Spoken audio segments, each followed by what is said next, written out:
Jmikola reporting live from the kitchen. Great to be back, folks. It's the same day we went to Third Ward Park. This is 2 episodes in one night kind of a deal. This will have less editing, I promise you. We've got some leftover Otok Bakery sitting around my parents' coffee table. Oh, sorry, not coffee table. That would actually be physically impossible for reasons I can't explain adequately on camera. The dining room table, which is in the living room, the kitchen. I mean, there's really, we have one room in the house. It's the kitchen, and that's where we are. And I asked Cynthia, what is this? And the kitchen is, no, not what is the kitchen? I said, what is this thing that was on the table there? She had purchased 2 tomato pie slices, which we had for lunch, along with a Rough Hut hot dog. Emma really wolfed that down at the end, and really proud of her, going for it. And here, this was snuck into the Otok order. Otok, one of those things I was definitely looking forward to, but I'd say that the thing I most craved, and it's evident 2 years in a row, as soon as I get back, I go there, Hoboken General Store, for breakfast sandwich, whether it's a Taylor ham, egg and cheese, bacon, egg and cheese. I did the Taylor ham in a long roll this time. Probably waited too long with it in the bag, because I think I had to clean up something, or there's some other distraction. Aaron and I got distracted with on the way home. So the toasted roll was pretty soggy. Missed that texture. They did burn the hell out of the Taylor ham, which admittedly is what I asked for. I didn't think they'd go that far, but it didn't detract from the goodness of the sandwich, and I don't regret that trip at all. Hopefully, we'd really love to see chopped cheese on the menu. Might have suggested it to another guy in line. Hope he rolls with it. If they get enough requests, maybe we'll have a local chopped cheese option. But this cookie has been sitting out all day. You're not going to want to put this in the fridge. And I did detox this counter. You see this thing over here, this sink strainer. Just had to buy it from Amazon. I hope I don't have to use Amazon too much more, because it's really a shit show. It's really, I felt like I'm browsing Temu. I had to buy this thing in a pair. And you got to do research now to see, is it a fake reviews? Run it through Fake Spotter, at least. If you're doing the bare minimum, you gotta, but just as a marketplace, it is just horrendous. There's got to be better ways to go about this stuff. Frequently, our BIFL, Buy It for Life, talking about where can we even if you want to buy the right product, how do you research it? How do you find it for these things? Because so much stuff is just, even if it's the same brand, and make it worse now. Another thing is just really hard to find a good one. I don't want to have to cycle through these products, and I think that's what, they're so cheap. People buy them and they're like, oh, these stink. These are creating so much waste. Just make good products. Anyway, I'm sure that's what I get out of the Buy It for Life subreddit, is this, when they talk about products, you generally get some good suggestions, and it helps you narrow it down. And kudos to Cynthia, really does this with clothes. She knows, she does her research and things, and is buying well-constructed fabrics, oftentimes fair trade. I obviously don't care about clothes. I wear conference t-shirts, and I've embraced that dad aspect, and entitles me to, wear whatever the hell you want. It just looks slovenly all day, right? Because why not? Vintage Seltzer. This is a segue. You should have paid more for a better advertising slot. Vintage Seltzer made Emma egg creams this morning. And you're damn right, when we were at ShopRite, somehow spending $100 to stock a few things in the fridge. I was dismayed. Herbal essences, $10. Is that the going rate? We used to buying soaps at Costco. This nonsense is $7.49 for these pretzel crisps. And when we were in Melbourne, we had hummus and pretzel crisps that we bought downstairs, and it was probably overpriced as well. But it was the convenience, because we were on vacation. Sorry. A very chocolatey cookie, I might add, very chocolatey. It was the convenience that it was downstairs, and we were on the 60th floor, and that respect, it did not feel like a place I would live. It was definitely a visiting, and I know, I think maybe this is like for people that live in downtown, like Times Square. Like, is this what it feels like? There were all these, so probably not a lot of late night, kebabs on Lonsdale, that was excellent, but not a lot of late night stuff going on. And I guess there's, maybe it just looks different there, but there was no late night pizza spots. A lot of the retail closes earlier there, which you appreciate as a person working in those shops, that you don't have to stay to 9 p.m. to make an extra 2 sales for those 3 hours. You could have just left at 5:30. Anyway, we bought You Bet, and this is one of those things. It's not Buy It for Life, because hopefully you'll use this quicker. Although I don't think it has an expiration date. But $3.49, same price as the Hershey, and this is what you want when you're making egg cream. Seltzer, you go with whatever you want. Again, not a not a fan of SodaStream. It's the disposable. I mean, I do like that aluminum is infinitely recyclable. If I'm should I get into the SodaStream? I don't think SodaStream is the answer for me. I've had its product. It is not the ideal seltzer, I think, for egg creams, and I'm not drinking seltzer. Rare, I guess. We did get 4 boxes from LaCroix from Amazon, which was one of those funny things. Like, yes, that I will buy. I'll go to Amazon and buy 4 cases of this stuff for what was it, like $19? And it was actually not only cheaper than Acme, better selection, because Acme, if you just want like plain seltzer LaCroix, or is it LaCroix? I just recently found out I'm pronouncing this incorrectly, so I'll have to look this up. Now, Karen, typically on a day like this place would be packed with people using those docks to get out on the water here and enjoy the St. Croix River. But we call it LaCroix in this house. I think that's what everybody, we got that from Andy Nee. He was one of the LaCroix trend centers. I want to say this was maybe pre-COVID, and I just thought he was so hip. I was like, LaCroix, like, oh, okay, I'll try this. Oh, the flavored seltzers. You know, I was there when Vintage Seltzer, Vintage, it wasn't also that, it was the one with the old bottle with the jack. We might have to edit a clip of this in. But obviously not a lot going on behind me right now. My mom bought that, and there were some flavors of seltzer, but you would get like, there was always lemon, and I think there was maybe lemon lime or lime. Cherry was another popular one. There's a Seinfeld bit about cherry flavor, like start with a cherry, you know, we like the cherry. But there weren't like pamplemousse and mango and coconut, like those flavors would just be unheard of back then.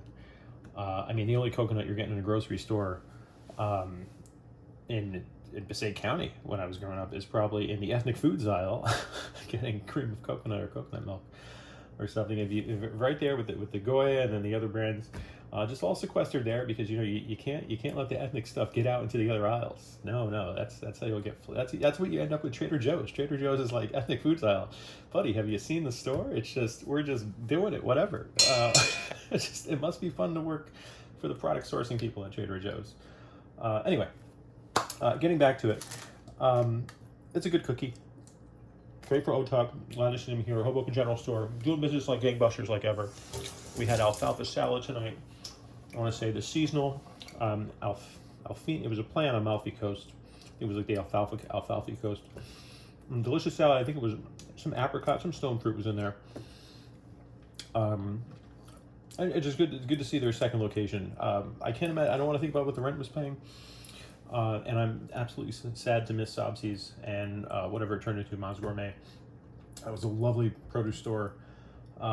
He went to the farmer's market for you, and so that you could just go there and you just walk in and you could say, I honestly can't recall the guy's name, but I did walk in before and ask him what are some good fruits that are available right now. He directed me to some things, didn't try to sell me on I mean, there's always going to be avocados and like that. No, but you want I went to the front, and this is like, oh, the Mackinac peaches, right? So they didn't have Mackinac peaches. I don't know if that exists outside of Seinfeld. Again, more Seinfeld references. It really plays in. But that's gone. But alfalfa, pretty good food. I'm rambling here, and that's. And I just wanted to talk about a cookie. That's all. So I'm finishing the cookie. Don't buy these, okay? Cynthia, again, you want clothes? Talk to Cynthia. When you're in ShopRite, first of all, park in the parking lot, not on the street, even if you just renewed your permit. The flavor bombs, because the carts, you can't push your carts back to your car, and you're not going to know that until your kid wants to get home. Your wife is upset because the checkout line was a mess. Everything's self-checkout now. It's just, and so you know Emma wants to scan every little item just the right way. And I would almost pay to go back to one of the aisles with the candy and just let her grab, you know, whatever. I mean, I'll eat it, whatever. We'll get some Tic Tacs, sure, shake them around. I'll give you one, okay? Don't give a kid a whole jar of Tic Tacs. When I was a kid, I did this. My mom I gave her back an empty container. She's gonna remember this. She's gonna laugh as I'm retelling this. Don't give a kid a whole thing of Tic Tacs. They're gonna think they're candy. Just get them candies at that point. The flavor bombs, this is marketing, folks. I mean, this was traced back to, these are just from Ontario. Again, that's like the big smell, like so much of the tomatoes come from Ontario. And that's not bad. I mean, it's fine. I'm not direct. I mean, there's probably worse places where you get unsorted. Like these are actually sourced to a specific place. says grown in Canada with, they have a little flag and everything. So maybe they're putting more, I think there is more substance. This isn't just marketing BS. But I will say these were good, but I do need to cleanse my palate. This is absurd to go from a chocolate chip cookie to tomatoes. Anyway, it's really just not the season, so I would say, given that at this time of year, if you want, like these were an okay option in the grocery aisle. I mean, we're generally just a fan of the Camparis. You get those at Costco. I think it's just sourced a little bit differently in the supermarket. The Camparis in the supermarket, I usually don't buy just because they just seem stupidly expensive. Not to say these weren't. It was 12 ounces. I think it just came to like $5.99 a pound. This was close to $5 here. Not bad. I think what I would want to do with these is not eat them the way I'm eating them right now, but to actually cook with them. Make a good sauce because they come on the stems, and that's where you really see. I mean, we've already had them for 2 days here already. I want to say maybe one whole day. How it's the jet lag is just so weird. Is that? No, that's just natural fuzz. Okay, that's not mold. That would be unexpected. But then if it was from Costco, that might actually be expected because their mold rates are much higher. Membership's going up extra $5, 60, 65. Our Costco, I don't know. I've seen some discussions about that. I don't think people are generally upset. I think, it's like when they raise the right of the hot dog, if that ever happens. I mean, there's going to be the outcry and everything, but people are going to be like, I mean, so long, right? I mean, I don't go to Costco for the hot dog anymore. I don't know if I ever did. Was there a point where I went there for the chicken? No, we go there sometimes. We don't get the chicken. I'm really committed to their toilet paper. Just going back to I think because we had it in college. And I got to tell you, we grew up in Passaic Stored Ward on not the best toilet paper. And I still somehow managed to clog the toilet regularly. Toilet maintenance is a very tricky thing. And it's important to have, you want to have a clean bathroom. And part of that is also, in addition to keeping things clean, you want it to be inviting to some degree. I mean, it's not going to be a social room in the house like a kitchen might be, but it's a sacred space of sorts. Where my father asked me, he said, "Did you send your mother a video of yourself in a sushi bathroom?" And this is how it's phrased, but I was like, no, that was uploaded to Facebook, and she came across it. I did not directly send this for her. This was not a private recording. I made those before. I think there's been some private episodes for Cynthia and Pratik. Perhaps for Yuri, I know there's definitely been, I mean, they vary by video, by, Pratik got one tonight. Actually, closing the blinds. Close the blinds in the living room to 50%.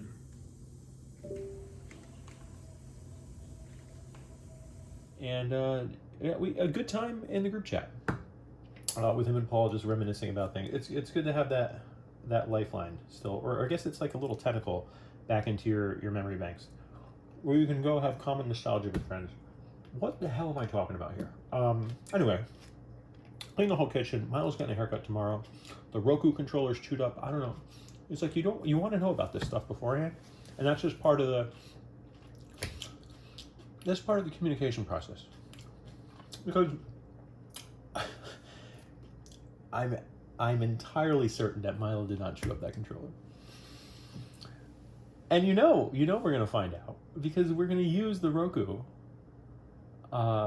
which is just so inundated with ads now. And I mean, it's like signing up for AAA because you want to get a discount on a foreign driver's license. And you do it for 1 year, and then they just nag you with it, and you're like, this is why I don't use AAA, because I may or may not ever call them for my car. I may not be in that situation, but they are sure as hell going to send me offers for life insurance and this and that, just constantly, just one after the other, just so many lifetime supply of address labels with your name on it, because that's coming from AAA, life insurance, and every children's hospital, seemingly. And I frankly would rather give money to a children's hospital than AAA. And is the children's hospital going to come after you for the money after if you try and unsubscribe? Like political donors? I mean, really? Joe Biden is coming to the stage right now and it's a 700% match? Get out of here. I'd love to. No, just please. I'm eating dinner right now. I'm waking up in Taiwan. I'm not watching the DN, like, I wasn't even watching the Olympics for the breakdancing fiascos. No, I got stuff to do. I'll see the clips later on Twitter, but I don't need the sense of urgency that I'm going to somehow log into. You donate once. What, in 2020 to some Midwestern, support the small candidates, we can flip some districts, and then you're permanently on this list, and you're never going to, and I understand you need to collect the information of who donates, but what are we at here? 15 minutes? I'm sorry, guys. Okay. Anyway, if you do this, you just got to, like, don't ever give out your real phone number, because they're just going to have it forever.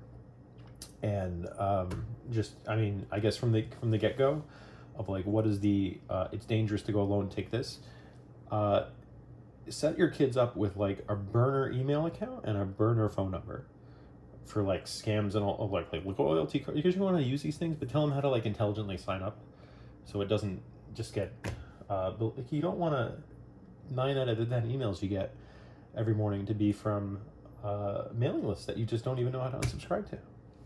Don't get yourself in that situation. Hopefully no one's in that situation. If you are, talk to us. We can try and help you get out of that situation. Maybe that's a possible consulting business. There it is. Maybe that is a business. Don't take that idea. I might need it. Signing off Tuesday night. I guess we're adjusting better. It was a relatively good day, and it started with pancakes at 5 a.m. and it ended at 10:46 in the kitchen, a clean kitchen I might add, with a clean floor, and tomorrow a clean Milo. And we'll see how it goes. Thanks, closing out the 2-month sabbatical. Thanks MongoDB for really just a ridiculous HR policy that allowed me to not do this in any way that I originally anticipated, but ultimately came out okay, I guess, and we'll see where it takes us. But jumping back onto that labor train tomorrow. I've already gone way over time here. Too much. We'll cut it out in post. Be well. Bye-bye. Vintage seltzer. Original, sodium-free, calorie-free, cheap Ashway. Bye-bye.